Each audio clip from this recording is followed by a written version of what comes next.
Bonjour à tous, je suis Johan Crochet, journaliste et podcasteur, et je vous souhaite la bienvenue dans un nouvel épisode de Prolongation.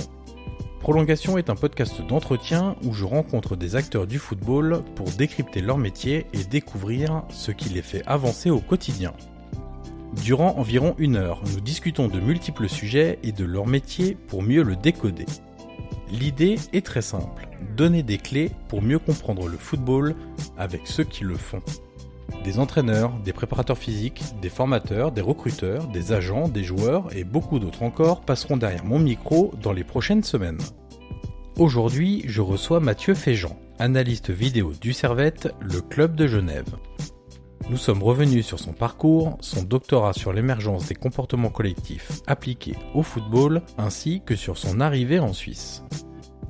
Nous avons également évoqué son métier d'analyste, ses process de travail, son rôle dans l'analyse des adversaires mais aussi des performances des joueurs du Servette, et nous avons également évoqué l'importance de la data et des stats dans son travail au quotidien.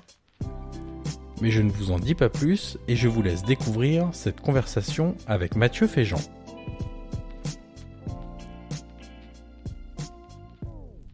Bonjour Mathieu Féjean et bienvenue dans le podcast Prolongation. Merci pour l'invitation et puis bonjour. Mathieu, dans ce podcast, on commence toujours par la même question. Est-ce que tu peux nous raconter un match qui t'a marqué? Alors ça peut être par son scénario, par son résultat, par l'importance de la rencontre en elle-même, par une émotion que tu as pu ressentir lors de cette rencontre. Alors ce match, c'est pas un bon souvenir. C'est, je dirais, la finale contre l'Italie en 2006 de l'équipe de France. Cette finale perdue un peu tragiquement. Et puis ouais, c'est un match auquel je repense assez régulièrement. Parce que c'est un moment où j'étais en famille, j'étais jeune, et c'est je pense, j'ai quelques souvenirs de l'Euro 2000, mais j'étais vraiment petit. Et ce match-là, 2006, c'est vraiment le premier souvenir que j'ai. Un match difficile, et puis je pense que c'est la première fois que j'ai pas dormi après un match de foot, quoi. Alors on va y revenir dans quelques instants, mais puisqu'on va parler de ton parcours et de pas mal évidemment de sujets. Mais la France 2006, comme l'Italie d'ailleurs en 2006, au final c'est 2 bons sujets d'intelligence collective. Cette notion de groupe qui est absolument capitale pour performer aujourd'hui. Quel souvenir du coup tu gardes de ces 2 équipes? C'est franchement pas les 2 plus spectaculaires de la compétition. Et c'est les 2 qui se retrouvent en finale avec des groupes très très forts, avec de l'expérience, avec des vrais leaders et avec tu sais la fameuse phrase, le groupe vit bien, mais en tout cas c'est quand on interroge les protagonistes de cette Coupe du Monde, à la fois du côté de l'Italie et de la France, c'est ce qui ressort vraiment, c'est des liens très étroits entre les joueurs. Ouais, c'est évidemment essentiel pour performer. Bon, à cet âge-là, j'étais encore petit, donc je ne regardais pas les choses comme ça. J'avais simplement le plaisir du foot. J'avoue que là, je pourrais pas dire que c'était 2 équipes avec une cohésion ultra forte. Mais je pense qu'elles avaient des leaders qui montaient l'équipe et puis qui étaient capables de faire que tout le monde adhère au projet de l'équipe. Et donc voilà, ça a donné ça avec un Zidane exceptionnel et puis d'autres joueurs qui arrivaient à l'entourer. Alors Mathieu, on va essayer de comprendre comment un Nantais comme toi se retrouve aujourd'hui en Suisse à travers ton parcours, et puis on parlera dans quelques instants de ton métier d'analyste vidéo. Alors au départ Mathieu, puisque je me suis un peu renseigné, j'ai lu des interviews de toi notamment sur le site du Servette. Ouais. Tu souhaitais être prof de sport. Ouais. Alors effectivement, moi j'ai grandi dans une petite ville à côté de Nantes avec des parents profs et un papa prof de PS. D'accord. Et donc ça naît sûrement de ça. Et puis à la fin du bac, quand j'ai mon bac, j'étais loin d'être brillant. Et donc je décide d'aller en STAPS.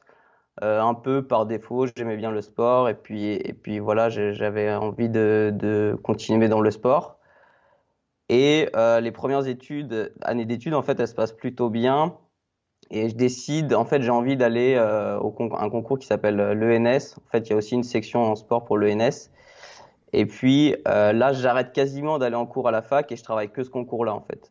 D'accord. Et donc je le rate une première fois en étant admissible et non admis. Ça veut dire que je passe la sélection des écrits, mais je suis pas admis aux oraux. Et ça, une 2e année d'affilée. Ça veut dire que j'ai été 2 fois admissible, 2 fois non admis. Donc à ce moment-là, je suis en 3e année. J'ai envie d'être prof et c'est vraiment un énorme échec pour moi de pas rejoindre cette école-là. Et donc, en fait, je décide un peu de tout arrêter, mais pas tout arrêter en partant en voyage, tout arrêter en partant en Erasmus, un peu sur un coup de tête, en Angleterre. Et puis, de là, j'ai complètement arrêté l'enseignement et je suis parti faire de la recherche là-bas. Voilà, donc derrière l'échec, la non-admission entre guillemets à cette école-là, tu t'engages dans un processus universitaire du coup, pour devenir chercheur évidemment. Tu fais un doctorat du coup à Berne. Alors Ouais, Berne, pour ceux qui connaissent un peu la Suisse, c'est la partie alémanique, la Suisse allemande. exactement, Et ouais. le sujet de ton doctorat, et c'est hyper intéressant, j'ai hâte que tu m'en dises plus sur ça, c'est l'émergence de comportements collectifs appliqués au football. Alors ça fait terme un peu scientifique et la sémantique scientifique fait tout de suite un peu peur aux gens, mais c'est un thème qui m'intrigue beaucoup. Est-ce que tu peux m'expliquer un peu tes travaux ces années-là et ce qui est ressorti dans tes observations? Ouais, alors c'est toujours assez difficile d'expliquer 3 ans de recherche assez dense en quelques secondes. Clairement. Non, t'as le temps, il n'y a pas de problème. Ok, alors en fait, je me suis intéressé à un phénomène qui est à la fois fascinant, complexe, mais assez simple à comprendre. Ce phénomène, c'est l'émergence. Et l'émergence, en fait, c'est comment on passe de petites particules, d'éléments en interaction à une propriété de groupe. C'est-à-dire que comment on passe, par exemple, d'un poisson à un banc de poissons, comment on passe d'un spectateur à une aula dans un stade, comment on passe d'un joueur de foot à une équipe de foot. Et en fait, ce phénomène, il est assez fascinant. Pourquoi? Parce que au niveau du groupe, il y a des propriétés dont aucun des individus ne possède ces propriétés-là. Je m'explique rapidement. Si on est dans une salle de spectacle et qu'on se met à applaudir, il va y avoir une fréquence d'applaudissement et puis une certaine synchronie, si tout se passe bien, entre tous les spectateurs. Eh ben, il n'y a aucun des spectateurs qui est le maître de la synchronie et de la fréquence. C'est-à-dire que cette fréquence-là, qu'elle soit X ou Y, peu importe, c'est une propriété du groupe. Et toi, en tant qu'individu, tu n'es pas capable d'influencer sur cette fréquence, ou alors très peu. Mhm. Donc en fait, ça c'est assez intéressant parce que ça signe de phénomène d'auto-organisation. Il y a des choses qui se passent sans qu'on comprenne vraiment comment ça arrive. Il n'y a aucun des poissons qui a conscience du banc qu'il est en train de faire, par exemple. Est-ce que tu le rapproches de quelque chose d'irréfléchi ou d'instinctif du coup? Ouais, je pense que c'est quelque chose d'irréfléchi pour sûr. D'instinctif, je sais pas, l'instinct, c'est un phénomène ou une thématique que je maîtrise pas. Je pense qu'il y a plutôt que l'instinct des plans de la nature qui font que ça se passe comme ça. Et en fait, moi, mon objet d'étude, c'était le football et j'essayais de comprendre comment se passe cet état d'émergence, comment on passe du joueur à l'activité de groupe. D'accord. Et qu'est-ce qui est du coup ressorti de tes années d'études? Quelles observations tu as pu faire sur les mécanismes, sur les process qui aboutissent à ce phénomène-là? Alors en fait, ce qui est intéressant quand on étudie ces phénomènes, c'est que on peut les contrôler, ces phénomènes-là, et on peut aussi les évaluer, ça avec certains paramètres. Moi, mon doctorat, il n'était pas du tout appliqué au football, c'est-à-dire qu'il n'avait pas pour but de dire, ah oui, il faut entraîner les équipes comme ça ou il faut entraîner les équipes comme ça.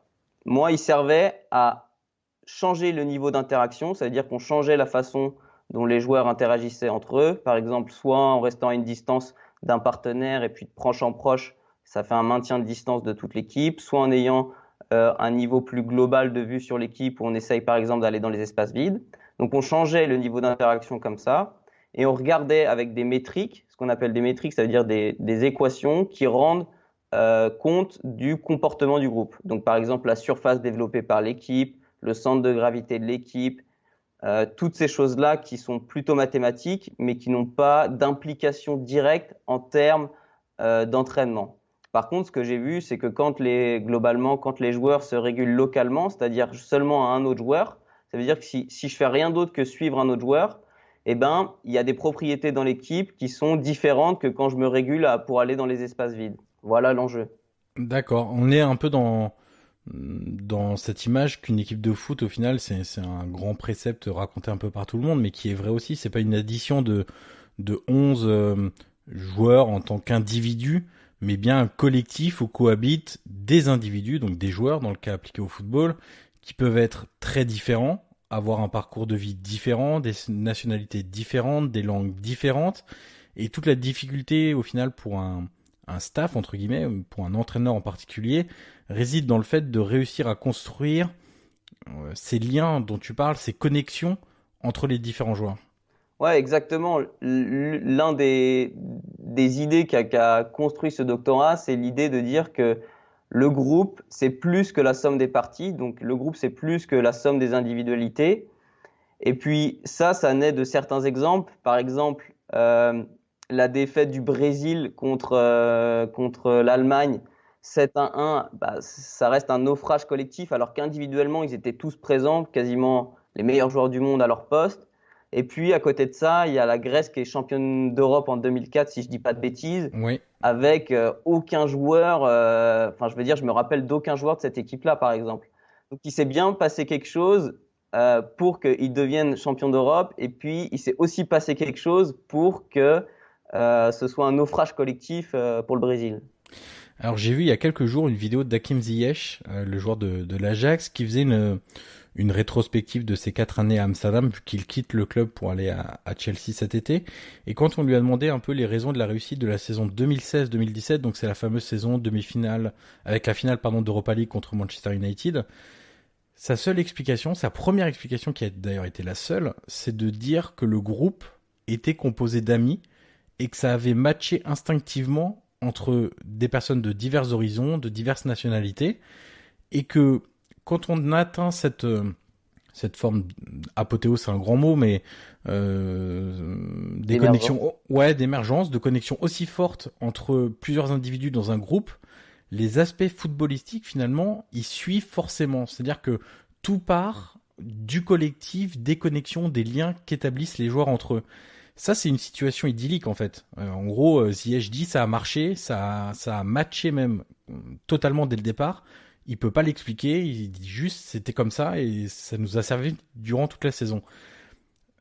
Si c'est pas le cas, si ça matche pas comme ça, quels sont les moyens au final d'influencer la construction, l'élaboration un peu de ces connexions et de ces liens entre les joueurs? Comment on peut réussir à influer sur l'élaboration de liens entre les joueurs?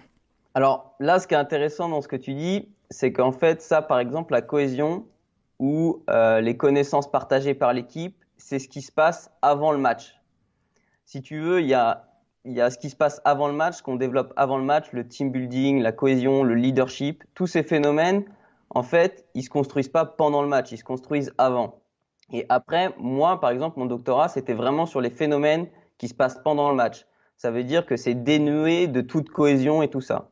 Donc, si jamais on n'a pas de cohésion dans un groupe, qu'on n'a pas de leadership, qu'on n'a pas de connaissances partagées, parce qu'on sait que c'est des clés de la performance, alors on n'a plus qu'à se rattacher à ce qui se passe pendant le match. Et ce qui se passe pendant le match, c'est des interactions. Et donc, il faut réussir pour moi à comprendre ces interactions, quel joueur interagit avec quel autre joueur, comment se passe cette interaction, et il faut réussir à les mettre en œuvre. Je vais donner un exemple qui sort un peu du foot, mais par exemple, si on a un banc de poissons, c'est 3 choses. Avec 3 règles d'interaction, on crée un banc de poissons. Il faut que chaque poisson suive un autre poisson, qu'il aille à peu près à la même vitesse que lui, et qu'il essaye, troisièmement, d'être entouré d'autres poissons. Ça veut dire qu'avec ces 3 règles d'interaction, si on simule ça sur un ordinateur, on aura quoi qu'il arrive un banc de poissons. Bon, ça c'est un peu éloigné du foot, mais si on retourne au foot, si le coach il veut voir des choses au niveau du collectif, eh ben il peut trouver ces règles d'interaction qui, même sans cohésion, feront que l'activité collective va arriver. Mais est-ce que ça dépend pas quand même un peu du hors-terrain, puisque toutes ces interactions sur le terrain, elles découlent aussi d'une part de l'envie de suivre et si je prends par exemple une phase précise de jeu, le pressing. Puisqu'on parlait de bancs de poissons tout à l'heure, j'imaginais des poissons en train de faire un pressing dans l'eau, mais l'idée c'est quand tu fais un pressing, il faut que tout le monde interagisse en même temps, du coup sur le terrain, sinon ton pressing il est inefficace. Ouais. Et il y a quand même une part de psychologie là-dedans, c'est-à-dire vouloir faire partie d'un collectif et vouloir, vulgairement on dit, se faire mal pour un coéquipier par exemple. C'est-à-dire vouloir accompagner son coéquipier. Si on prend des zones précises de terrain, latéral et lié par exemple. Faut que les deux soient vraiment hyper connectés entre eux. Et par exemple, c'est plus compliqué, j'imagine, de réussir ces connexions sur le terrain si les deux ne s'entendent pas du tout en hors terrain ou dans la vie hors football en fait. Ah oui, ouais, non mais oui, clairement, je veux dire, c'est un phénomène très complexe. On peut pas dissocier les caractères motivationnels, émotionnels, les relations humaines du jeu. C'est pas des robots les joueurs. Donc effectivement, même si on met les meilleures interactions sur le papier, il faut qu'il y ait une alchimie qui se passe pour que chacun soit dévoué l'un pour l'autre. Mais après, moi, ce qui est important pour moi, ou ce que j'essaye de comprendre, c'est que en fait, c'est une boucle récursive ou itérative entre ce que le joueur apporte au collectif, mais ce que le collectif apporte en retour au joueur. Je m'explique. Si le collectif il est performant, les joueurs ils vont automatiquement rentrer dans une dynamique de performance. Et la dynamique de performance du joueur, elle va de nouveau améliorer le collectif. Et tout ça en fait, ça s'entretient pour créer quelque chose de mieux en mieux. Et Donc c'est même s'ils aussi. s'entendent pas, ouais. Vas-y, je te laisse finir, je t'en prie. Donc même s'ils s'entendent pas, eh bien si au niveau collectif il y a des choses qui se passent, à un moment donné ça va retomber. Et au niveau individuel. Et je veux juste parler d'un petit exemple qui est à mon avis très significatif et très actuel. Je sais pas si tu as vu The Last Dance Oui, sur sur Michael Jordan. Netflix, mais il y a un moment où il change complètement de paradigme où tout était lié autour de Jordan, voilà. C'était lui qui avait le ballon et tout ça. Et le coach, il change ça et il dit on va passer à des interactions avec ce qu'il appelle le triangle offense. Bon, bref. Et puis ça, Jordan, il accepte pas du tout au début parce que lui, ce qu'il veut, c'est le ballon dans les mains. Mais quand il comprend que cette interaction-là, elle fait grandir le collectif et que ça va le faire en retour grandir lui-même, eh ben voilà, c'est juste pour montrer que ces interactions, ça aide le collectif d'une part, mais en retour, ça aide aussi l'individu. Et justement, ça peut expliquer ce phénomène-là. Tu sais, quand on a des collectifs très forts et qu'on sort des éléments de ce collectif-là et qu'on les envoie dans d'autres situations, dans d'autres clubs, quand on l'applique au football, il peut y avoir des surprises, entre guillemets, où on se dit, mais comment ce joueur qui était si performant dans cette équipe-là se retrouve aujourd'hui en difficulté dans un autre groupe? Bah ouais, c'est clair, c'est d'une complexité énorme. Je sais pas à qui tu penses en disant ça, peut-être à Griezmann, je sais pas. Euh, Par exemple. ouais, donc je pense que c'est un phénomène tellement complexe qu'il est. Je pense pas qu'il y a de réponse ultime à ça. Est-ce qu'il s'entend bien avec les coéquipiers? Je sais pas. Est-ce qu'il joue pas pour lui? Je sais pas. Je connais pas les dynamiques de Mais en groupe. tout cas, il a perdu un peu c'est même pas un peu, il a perdu totalement les dynamiques qui avaient été créées à l'Atlético et dans lesquelles il était, justement, pour reprendre la thématique du poisson comme un poisson dans l'eau. Ouais. Et là, il se retrouve dans d'autres dynamiques de groupe où il faut s'insérer, il faut réussir à comprendre tous les mécanismes. Et c'est là où on a des difficultés et c'est là aussi où il faut que les gens, le grand public comprennent que on prend pas juste un joueur dans un club pour le mettre dans un autre club et il va être le même en fait. C'est là où il faut réussir à avoir le recul pour comprendre les processus d'intégration, les processus de cohésion, les processus de mise en application des idées globales à lui-même, à ce joueur qui arrive. Et donc c'est là où il faut voilà, essayer d'avoir un peu plus de recul et juste et pas juste dire bon bah il est nul cette saison, il est nul cette saison. C'est plus complexe que ça en fait. Ouais, ouais. Je pense effectivement que c'est bien plus complexe que ça et que le talent de Griezmann n'est à mon avis pas du tout à remettre en cause. C'est juste que l'environnement dans lequel il interagit en ce moment ne lui permet pas d'être à son top level, quoi. Alors, tu es arrivé en début de saison au Servette pour être analyste vidéo de l'équipe première. Alors, derrière ce métier, on le verra un peu plus tard, il n'y a pas que le visionnage de séquences vidéo, mais tout un travail pour améliorer la performance de l'équipe. Déjà, est-ce que tu peux nous dire comment s'est faite la connexion entre le Servette et toi après ton doctorat, du coup? Alors, en fait, ils m'ont aidé pendant le doctorat déjà, parce que en fait, moi, je récoltais des données sur les joueurs, donc ce qu'on appelle des données de position, c'est-à-dire j'essayais de savoir où ils étaient à chaque instant pour pouvoir faire les équations, comme je disais au début.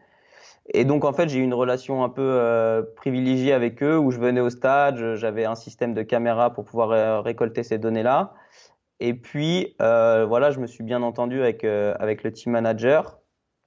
Et à la fin de mon doctorat, je leur ai envoyé un petit message pour les remercier de m'avoir aidé. Et puis, s'ils avaient quelque chose pour moi par hasard, voilà.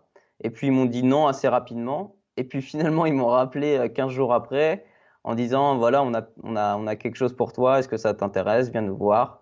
Et puis voilà, j'ai pris cette décision assez rapidement après mon doctorat. Voilà, ça s'est fait comme ça. Alors dans tes missions aujourd'hui, il y a deux volets sur l'analyse vidéo. Il y a d'abord l'analyse de l'adversaire et ensuite l'analyse des joueurs du Servette, du coup, de ton club. On va commencer par les adversaires et puis on parlera de ton travail sur le club du Servette en particulier. Ouais. Est-ce que tu peux nous expliquer tes process de travail quand tu observes les adversaires du Servette? En gros, à quel moment tu les observes? Combien de matchs tu regardes pour faire tes recommandations? Comment tu séquences ton analyse vidéo, etc.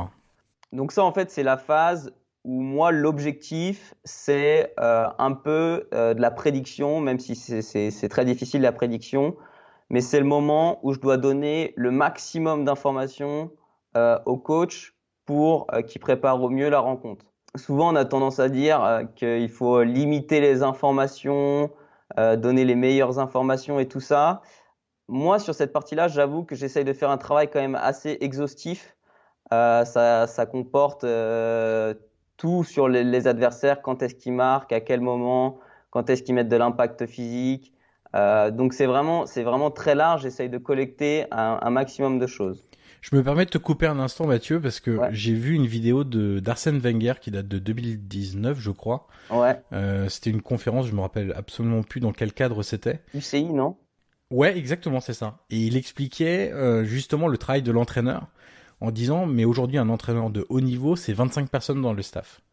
Et il expliquait, un entraîneur, au final, il doit, son métier aujourd'hui, prendre des décisions en fonction de toutes les informations qu'il récupère de la part de ses adjoints, de ses analystes vidéo, de ses kinés, des préparateurs physiques, etc. Et il disait qu'il y avait une somme d'informations qui était considérable et Ouais. que lui, son but, c'était de piocher les indispensables, entre guillemets, les plus importantes pour ensuite les transmettre au groupe. Donc voilà, c'était un peu pour son idée de quantité de data où effectivement, toi, ton boulot, c'est effectivement de faire remonter beaucoup de choses et après, l'entraîneur pioche évidemment en fonction de ce que tu lui dis, de ce que va dire le préparateur physique, le kiné, d'autres préparateurs, etc., pour ensuite transmettre son message aux joueurs. Ouais, exactement. Alors, quand je dis un grand nombre d'informations, ça n'enlève pas la qualité de chaque information Bien que je lui sûr. donne. Donc, c'est beaucoup d'informations, mais beaucoup de qualité. Et après, c'est lui qui, dans ces informations, fait les choix qui lui semblent les plus justes. Euh, donc voilà, donc ça, c'est une partie. Ensuite, comment je fonctionne? Alors, c'est probablement un peu différent des autres analystes vidéo, mais globalement, moi, je regarde trois matchs, on va dire, de l'équipe adverse, les trois derniers matchs, mais sans faire de découpage vidéo, sans avoir un œil très très attentif, avec quelques prises de notes, ok. Mais j'essaye de vraiment d'avoir juste un aspect global de la rencontre. Après, une fois que j'ai fait ça, j'ai la chance d'avoir des data providers qui nous envoient beaucoup de données sur les événements du match. Et donc moi ensuite, j'arrive à sortir des rapports ou des graphiques, un tas de choses qui vont permettre de trouver en fait ce qu'on appelle des patterns, ça veut dire des récurrences dans les comportements des adversaires. Donc je dessine par exemple les réseaux de passes, je dessine les passes qui font qu'ils arrivent dans les 40 mètres, je dessine des tas de choses comme ça. J'essaye de trouver les récurrences. Et donc au final, moi, la vidéo, après, c'est une fois que j'ai trouvé ces récurrences, je retourne dans la vidéo pour montrer ces récurrences au coach. D'accord. Et est-ce que là on parle de l'analyse collective de l'adversaire, Ouais, mais est-ce qu'il t'arrive de faire des focus individuels que tu peux transmettre, alors soit directement à l'entraîneur, soit aux joueurs? ouais. Par exemple, je te prends un exemple tout bête, hein, mais un numéro 9 adverse qui fait des mouvements particuliers, par exemple qui décroche, qui prend la profondeur avec des types d'appels différents. Et est-ce que tu fais ce type de travail là aussi et que tu transmets ensuite, alors je sais pas, aux joueurs ou à l'entraîneur? Ouais, alors ce travail individuel, j'avoue qu'il est moins basé sur la data. Le data provider nous produit des images avec différentes thématiques sur les joueurs, donc je les utilise beaucoup. Et puis, je transmets peu ça au coach, tout simplement parce qu'en Suisse, il y a que 10 équipes et que il connaît très très bien tous les joueurs, donc il apprend plus grand chose de moi sur ça. D'accord. Par contre, effectivement, je donne beaucoup aux joueurs sur ça. Alors, je sais pas comment fonctionnent les autres, mais moi, je fonctionne très peu par relation individuelle. Si tu veux, on entend souvent dire que un joueur s'occupe d'un joueur et puis je vais montrer à un joueur comment fonctionne un attaquant, par exemple à un défenseur comment fonctionne un attaquant. Donc moi, je fais un peu différemment. Je fonctionne sur l'analyse des joueurs adverses plutôt avec des triangles ou des lignes. Par exemple, si je me montrais, je sais pas, quelqu'un qui rentre, qui joue à droite, qui rentre sur son pied gauche, un attaquant adverse, et ben je vais le montrer à mon latéral, au défenseur central et à l'ailier. Du coup, j'ai un groupe WhatsApp où il y a ces trois gars-là et je leur envoie la même vidéo. Comme ça leur permet de discuter comment on va s'organiser pendant le match et tout ça. J'ai aussi un groupe WhatsApp avec la ligne de défense. Voilà. Ça leur permet de discuter quand ils sentent nécessaire pour s'organiser et pas que ce soit simplement des relations individuelles, quoi.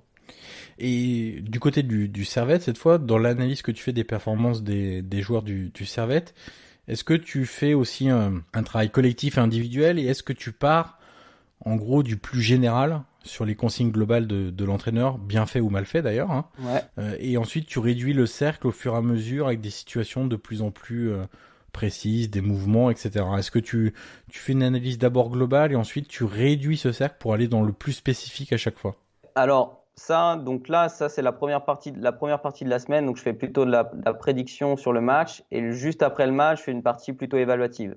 Alors en fait, moi comment je fonctionne, je fais pas vraiment de bilan de chaque match avec un montage vidéo du match, mais on fonctionne plutôt avec des bilans des principes de jeu. Ça veut dire qu'une semaine, on va traiter un principe de jeu et puis on va prendre 2 ou 3 matchs avant.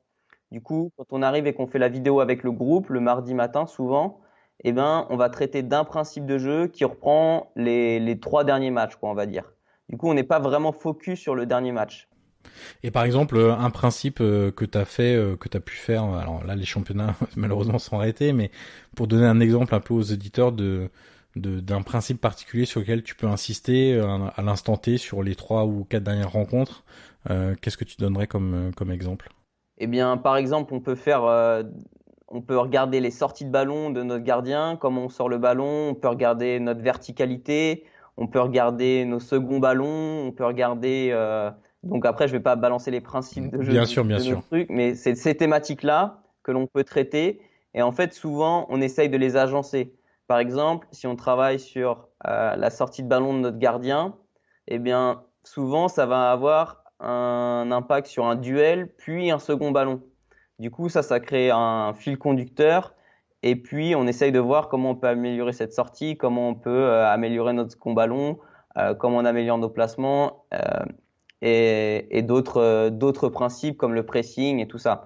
Mais en fait, l'idée, c'est de pas faire du zapping didactique ou pédagogique et de pas dire, OK, on va regarder le match et puis on va voir le dégagement, le pressing et toutes ces actions qui s'enchaînent et finalement, on n'a pas retenu grand-chose.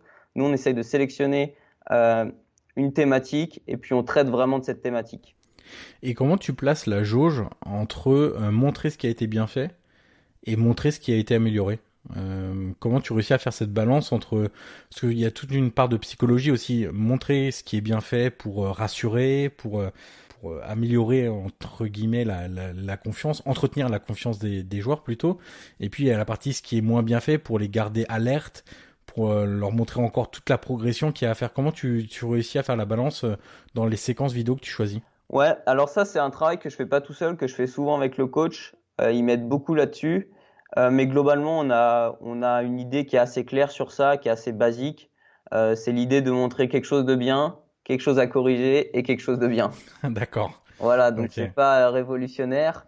Mais voilà, et puis les joueurs, ils sont quand même alertes à la critique. Voilà, évidemment, il y a des égos, il y a des choses comme ça. Mais ils sont tous là pour progresser et puis ça reste leur métier. Donc voilà, il y a pas de, il y a pas de, il y a, enfin, globalement, ça se passe toujours bien, ces séances constructives. Alors Jean-Marc Furlan, qui était le premier invité de ce podcast, nous expliquait que les jeunes joueurs étaient très à l'écoute des conseils, notamment fournis en vidéo, parce qu'ils étaient habitués aux écrans depuis longtemps. Est-ce que tu as ce même retour quand tu fais tu parlais tout à l'heure de ta communication via WhatsApp par exemple en fournissant des clips vidéo à des groupes de joueurs par ligne ou par zone occupée sur le terrain. Ouais. Quel retour ils te font là-dessus? Tu les sens vraiment très à l'aise avec la vidéo? C'est quelque chose qu'ils maîtrisent, qu'ils comprennent bien, etc. Ouais, franchement, moi personnellement, je vois pas trop de différence. Alors peut-être que c'est mon manque d'expérience qui fait ça et que je me rends pas compte quand je leur renvoie un message, je me rends pas compte de leur réaction souvent. Donc ouais, je vois pas de différence entre les jeunes et les trentenaires par exemple, si on les considère comme les plus vieux dans mon équipe. Après non, franchement, je vois pas de différence moi. Est-ce qu'ils sont demandeurs? Alors là, sans parler de différence d'âge, mais est-ce que le groupe est réceptif et demandeur de... Est-ce qu'il y a par exemple un joueur qui peut passer à côté d'un match, par exemple, et qui pourrait venir te voir en disant bah, je voudrais voir comment ce joueur-là m'a mis en difficulté.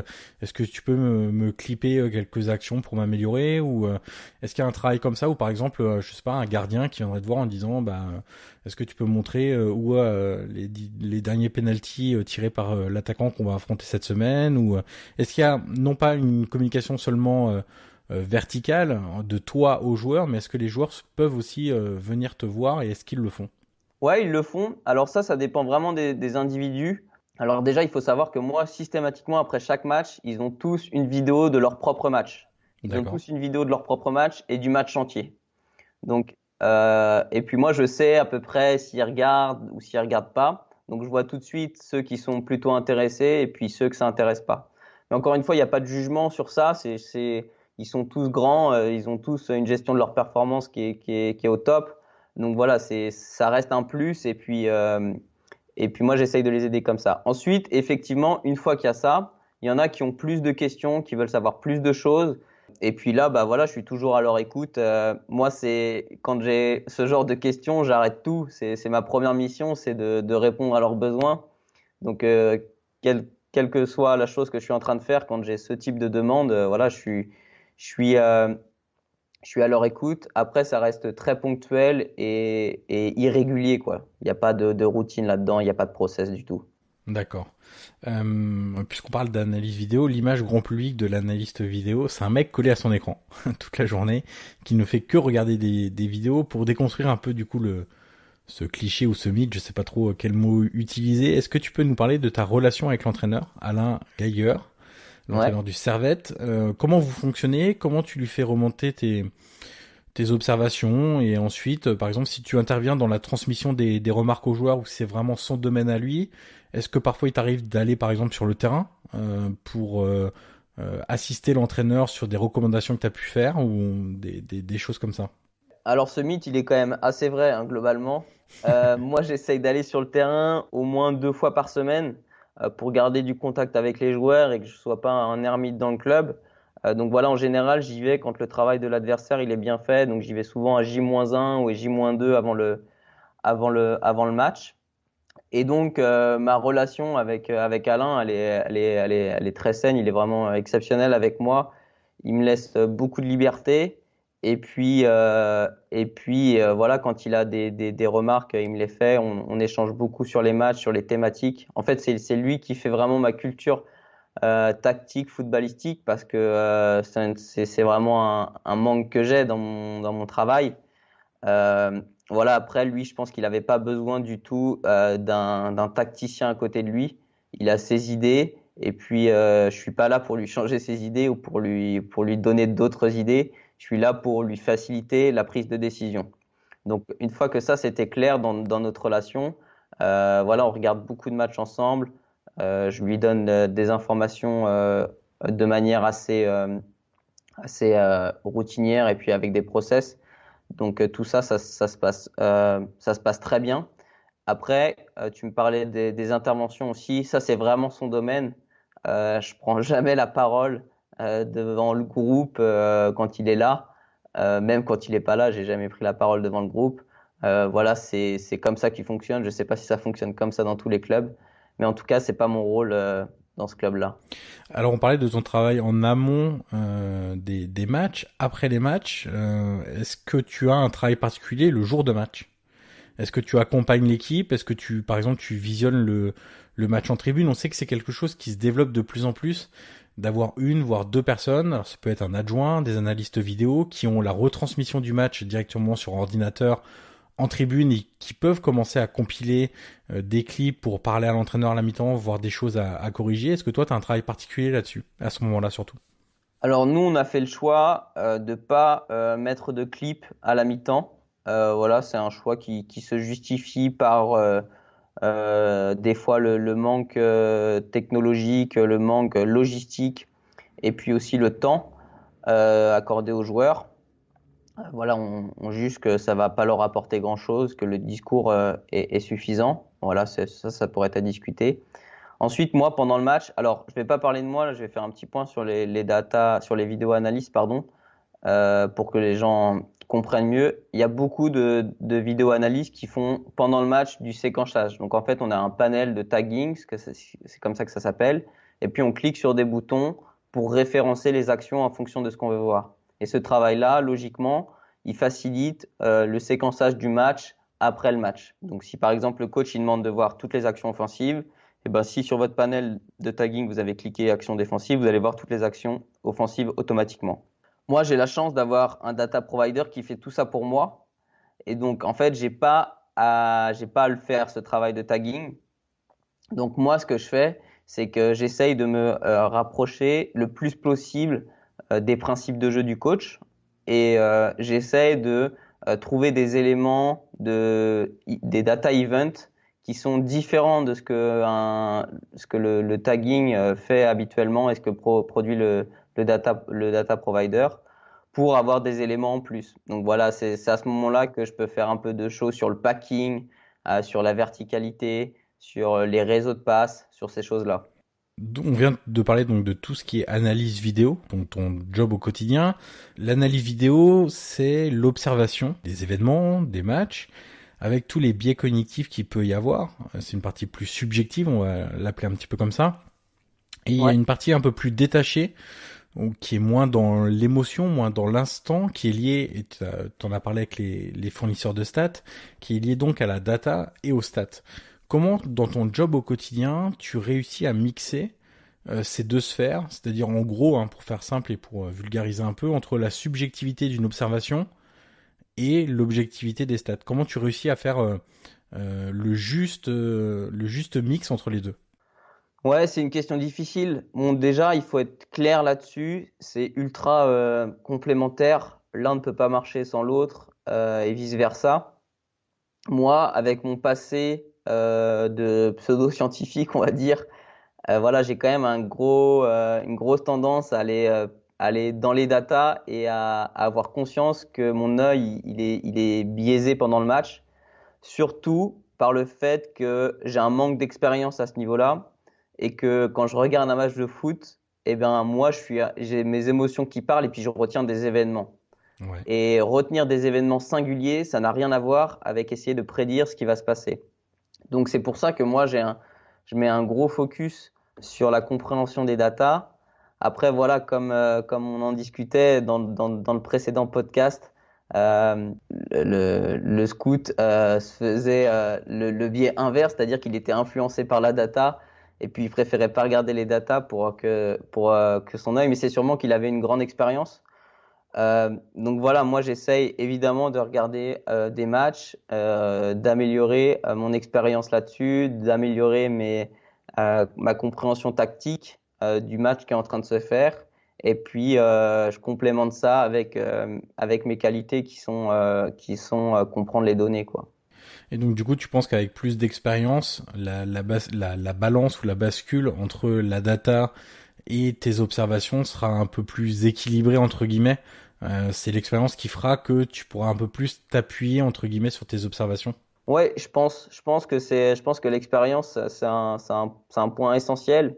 Je connais quelques scouts, recruteurs qui n'utilisent pas du tout de data, ils font un travail exceptionnel. Donc voilà, c'est vraiment une vision du travail qui est différente, qui a pas pour but d'être jugé en bien ou en mal.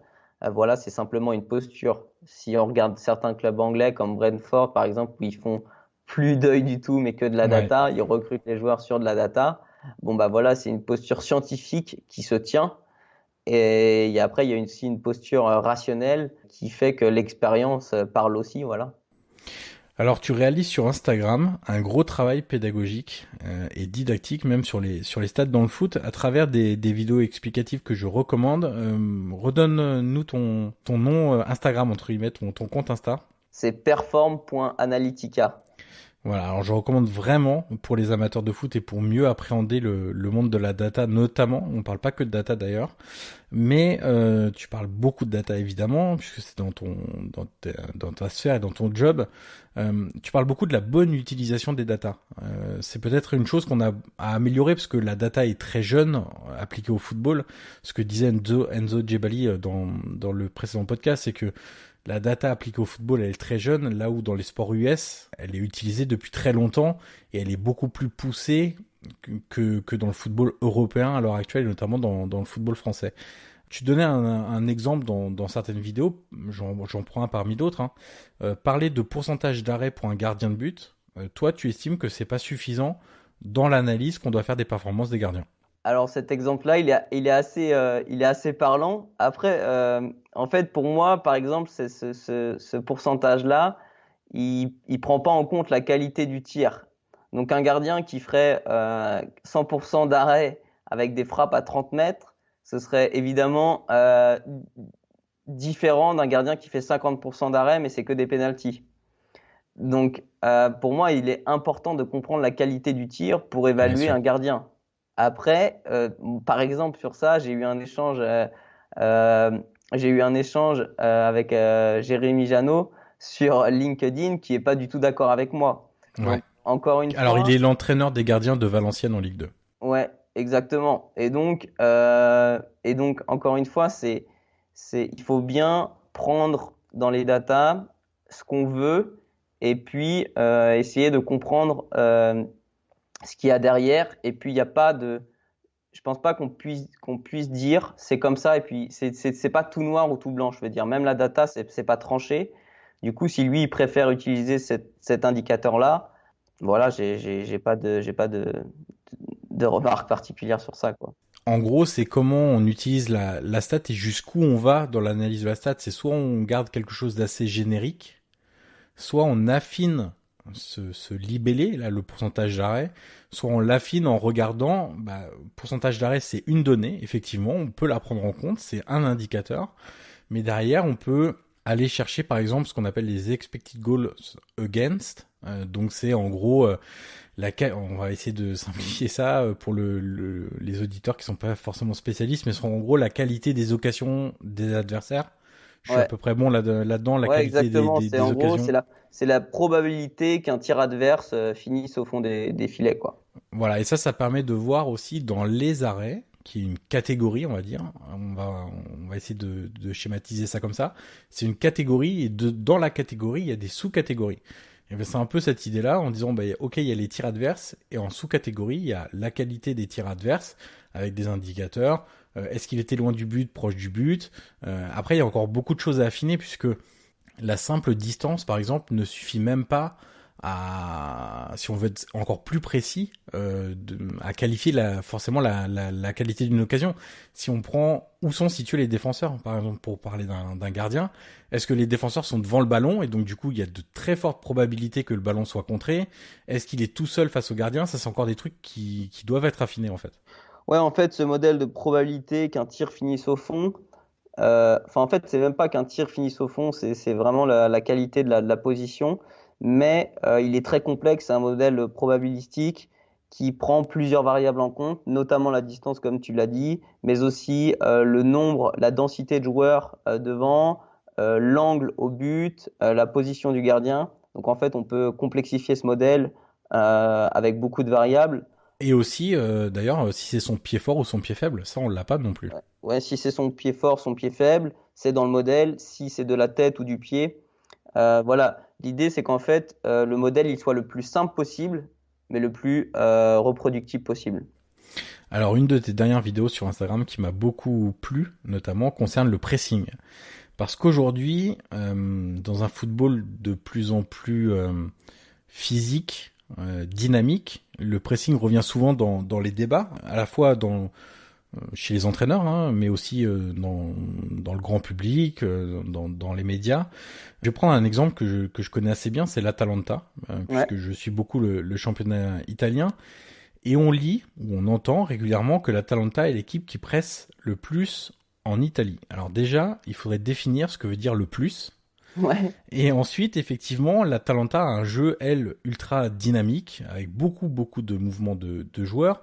Et ça donne, on parlait de biais cognitif tout à l'heure, ça donne l'impression qu'ils courent beaucoup plus que leurs adversaires. Sauf que quand on regarde la data, les chiffres, le club de Bergame n'est que 9e de Serie A quand on regarde le nombre de kilomètres parcourus par les joueurs. Ça veut donc dire qu'ils pressent pas plus, puisqu'au final, il y a 8 équipes qui avalent plus de kilomètres. Ouais. Ça veut dire qu'ils pressent mieux. Et justement, dans ta vidéo que je recommande, tu évoques la quantification du pressing à travers 2 stats. Et on va les évoquer ensemble. PPDA et Challenge Intensity. Peux-tu nous rappeler la définition de ces 2 métriques d'abord pour poser les bases de la discussion? Alors en fait, c'est l'enjeu de cette vidéo. D'abord, il faut bien comprendre ce qui est important, je pense, pour les auditeurs, c'est de comprendre comment on passe d'une data à une métrique. Une data, c'est quelque chose de brut qui porte peu d'informations, et une métrique, c'est comment on combine ces datas-là pour en obtenir de l'information qui est beaucoup plus pertinente.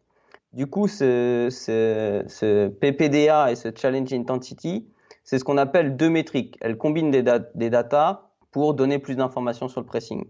Donc en fait, pour faire simple, il y en a une, le PPDA, elle sert à montrer combien une équipe fait de passes avant une action défensive. Voilà, donc ça veut dire que globalement, plus mon équipe laisse la possibilité à l'équipe adverse de faire des passes, moins je presse. Ouais. L'autre métrique, elle a pour but de montrer le nombre d'actions défensives que mon équipe fait par minute de jeu défensive. Autrement dit, plus je fais d'actions défensives, donc par exemple un tacle, une faute, une interception, un duel défensif, par minute défensive, plus j'ai un caractère à avoir un fort pressing. Par exemple, c'est quand vous n'avez pas le ballon, combien de fois vous essayez de le récupérer Voilà. Par minute, en fait, Exactement. pour essayer d'être le plus simple possible.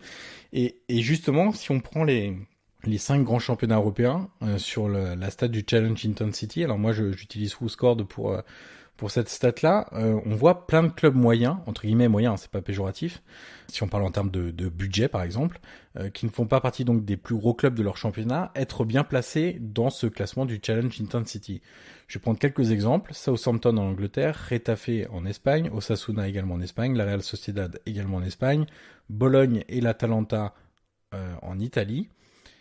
Selon toi, selon moi, et du coup je veux bien ton avis, ça tord quand même pas mal le coup à l'idée qu'avoir un jeu ambitieux, alors dans cette expression-là, le pressing pour la récupération rapide du ballon fait partie de cette ambition, plutôt que de défendre bas, subir et puis éventuellement lancer des contres. C'est quand même plus ambitieux de vouloir récupérer le ballon très haut sur le terrain que d'attendre très bas.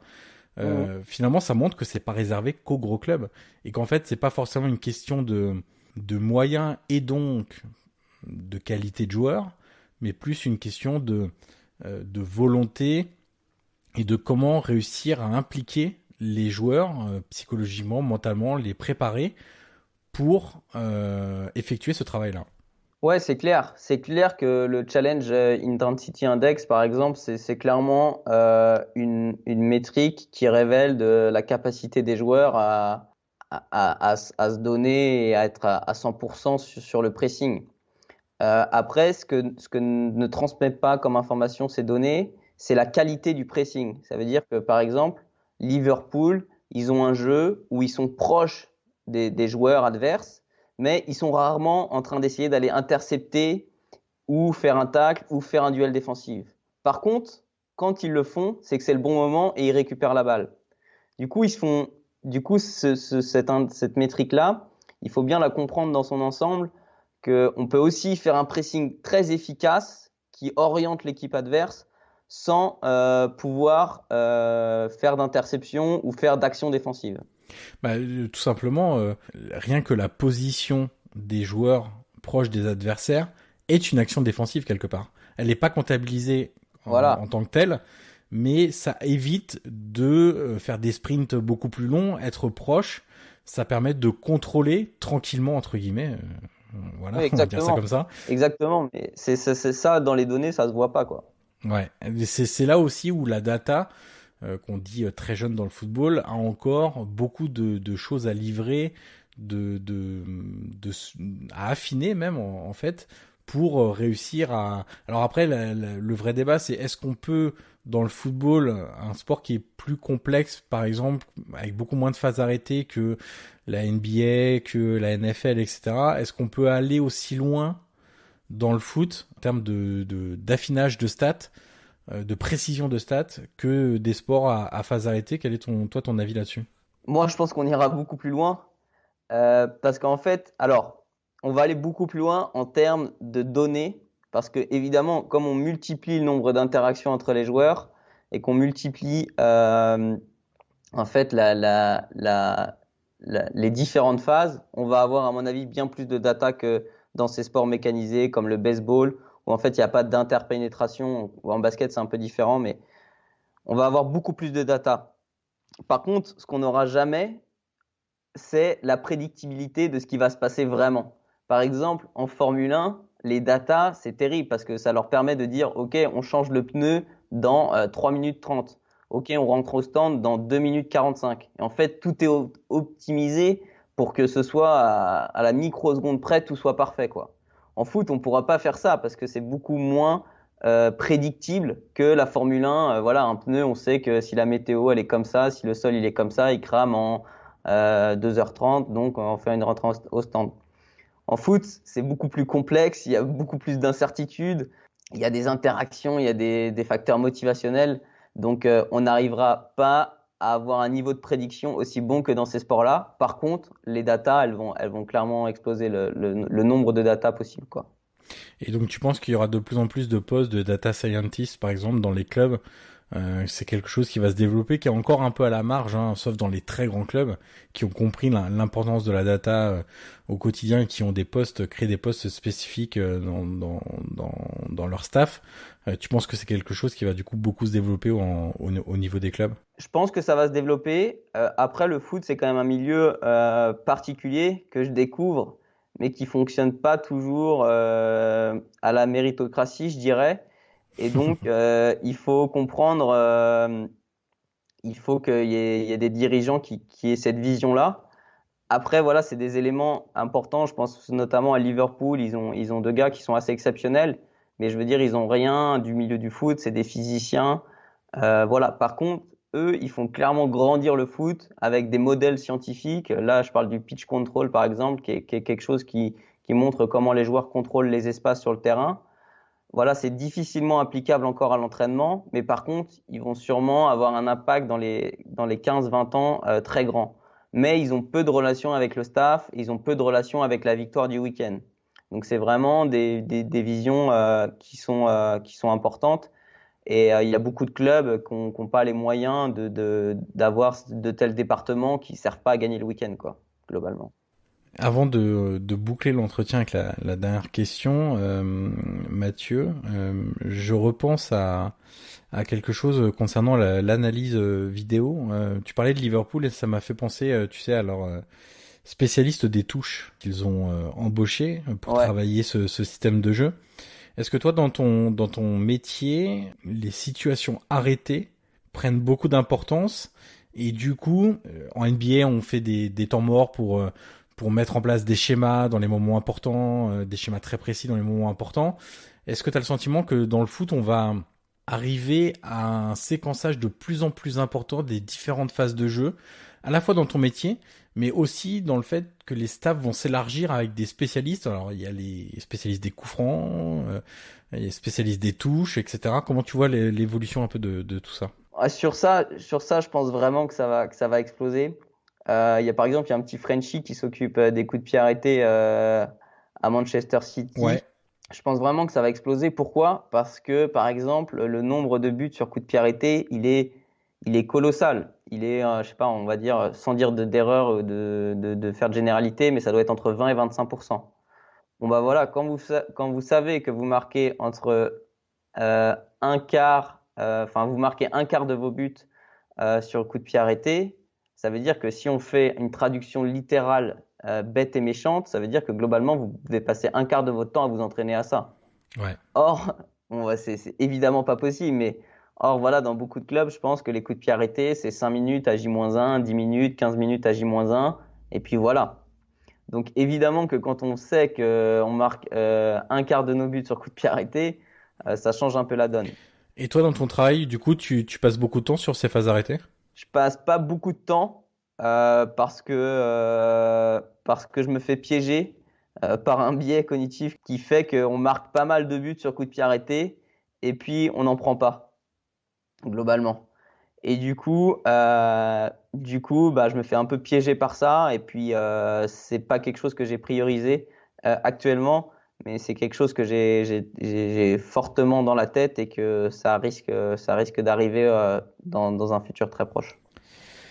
Alors on arrive au bout de l'entretien et la dernière question est toujours identique, comme la première pour tous les invités. Qui aimerais-tu entendre dans ce podcast dans les prochaines semaines? Est-ce que tu as un nom en particulier, auquel cas je suis tout oui, à me soumettre, ou plus simplement un métier que tu aimerais découvrir, puisqu'on a déjà fait du coup l'entraîneur avec Jean-Marc Furlan, le recruteur avec Enzo Djebali, on a fait l'analyste vidéo avec toi. Est-ce qu'il y a d'autres métiers que tu aimerais découvrir à travers ce podcast? Ouais, je pense, j'ai pas de nom en tête spécialement, mais peut-être la préparation physique quand même.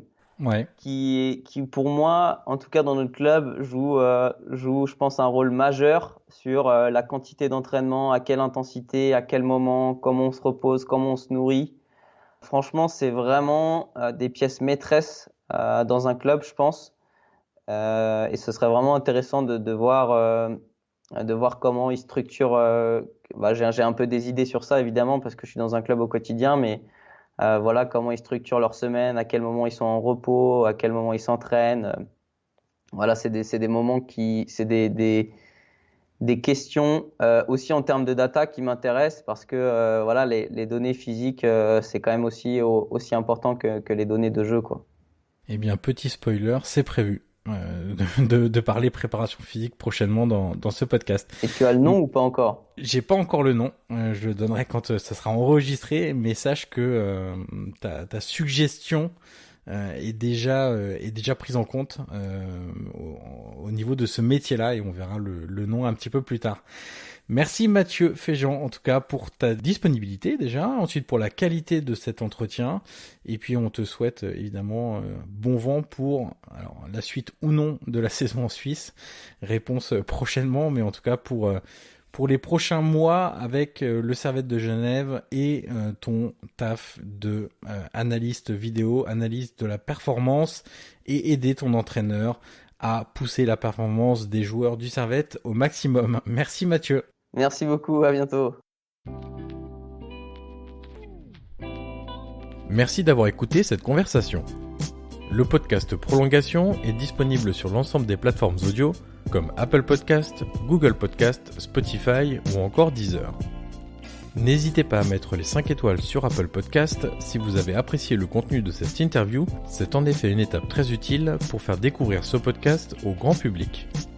Vous pouvez également me suivre sur les réseaux sociaux et tous les liens sont dans la description de cet épisode. Je vous dis à très vite pour une nouvelle conversation autour du foot.